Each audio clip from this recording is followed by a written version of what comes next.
his face. Yeah. Look at his face. Look at you. Look at you. Focus, focus. Not you. You. Not you. You. Who the hell are you? Me? Me? I'm a mixture of Mike Myers and Keanu Reeves with less cardboard and maybe someone else famous, but really, I'm Rik Carranza. Hey! And I'm an idiot because I'm doing 2 shows at this Fringe. One at 4:30 and one at 7:45.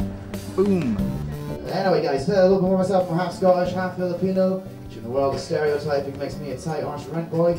Yeah, Rik and Mix is basically myself comparing the show, and I introduce 4 different comedians every day who are either performing their own shows at the Fringe or they've been doing open spots at the Fringe. You know, they've been going for various amounts. Some people have been going for a short amount of time, some people have been going for ages, and they're just doing wee 10-minute spots, just a mix.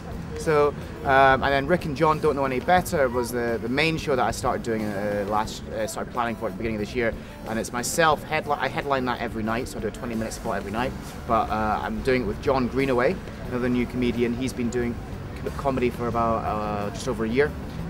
He compares every night, and every night we are joined by 2 guests as well, so 2 of our favourite Scottish comedians come in every night to do a spot for us as well.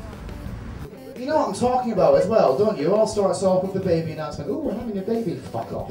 And then it turns out, the next thing you know, they've changed their profile picture to their baby, yeah? And there is nothing worse than when you're stalking your ex-girlfriend on Facebook to have a quick wank over her profile picture, and it's her fucking baby. I don't know if I can tell you the story of me coming to the Fringe without ruining half my set, because that's pretty much it. But no, I've always had a passing interest in doing stand-up comedy. Always had a passing interest.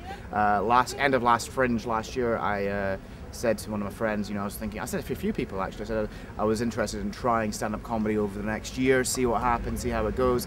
And then one day, drunkenly in a pub, one of my mates turned around to me and said, I bet you £1 you won't do a show at next year's Fringe. And being a guy, and being drunk, and a student, and poor, and wanting another pint, I said okay. Of course, I now realise that inflation means I can't even afford another pint, but it's cool.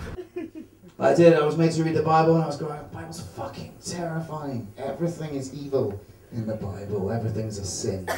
You know, thinking about sex, that's a sin. Watching sex, that's a sin. Having sex, that's a sin. Lying in wait in your sister's wardrobe, that's a sin.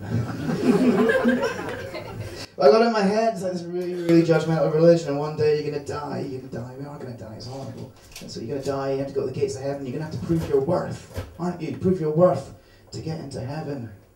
And there's just gonna be the gates of heaven in front of you. And it's in front of that desk. And sitting behind that desk, it's going to be God, St. Peter, and Simon Cowell. And in Deck at the side giving you that interview beforehand, only for you to be upstaged by Susan fucking Boyle. This Fringe has been absolutely insane. I'm going to tell you, I'll be completely honest with you, it's been absolutely insane. I've felt happy, sad, angry, I've been stressed, I've been every emotion and state conceivable known to man. It initially started off with just doing 1 show. I ended up picking up Rik and Mix and doing that as a 2nd show towards the beginning of the Fringe. And the challenge of that one was because it wasn't actually in the Fringe program, I've had to do that one completely by flyering word of mouth to try and get people in, so I've had to do that as well, and organise it and get all the acts in. I've also been doing open spots, I've been spots and guest slots at other shows as well. At the current number stands, if I complete all the spots that I've done, and if I can find 3 more, I will have hit the magic 50 gigs in 1 month. And 50 gigs, I've done more gigs since the 5th of August than I have in the 9 months previous before the festival, so it's pretty insane. So in terms of success, absolutely.